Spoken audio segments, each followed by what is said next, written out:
About 4,500 participants made it out to this year's annual Butte to Butte. Good evening, I'm Jessica Debus in for Renee. And I'm Matt Templeman. And while some records were broken, making that kind of history wasn't everyone's goal this morning.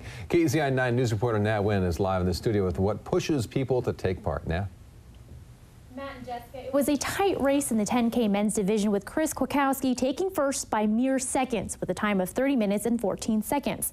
But a record was broken by Alexi Papa, setting a new goal for future runners in the women's division, beating the previous time by just under a minute at 33 minutes and 12 seconds.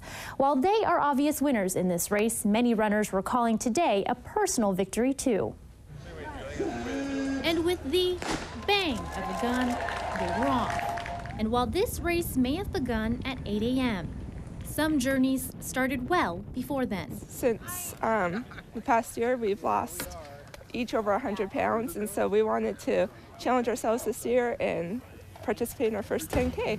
But whether it was your first time or your 34th consecutive time, my family is still in Sedona. They're not coming back till Sunday, but I cut my trip short to keep my streak alive on this, which is crazy, giving up a vacation in Sedona to come back here and do this. The Butte to Butte is a community tradition worth taking part in and pushing through.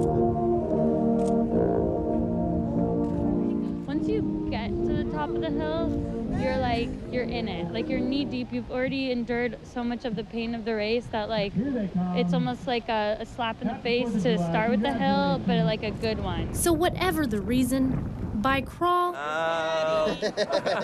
walk, or run, 1879. folks made their way to the finish line.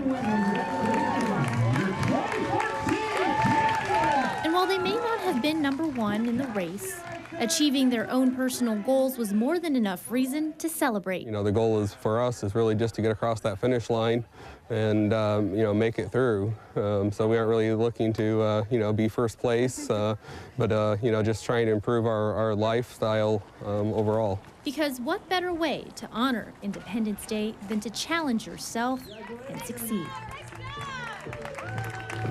And while tradition is important, organizers say they try to change things up here and there. This year, that meant pizza at the finish line and free rides for anyone and everyone on LTD anywhere they need to go during this 4th of July holiday. Live in studio, Nat Wynn, KZI 9 News.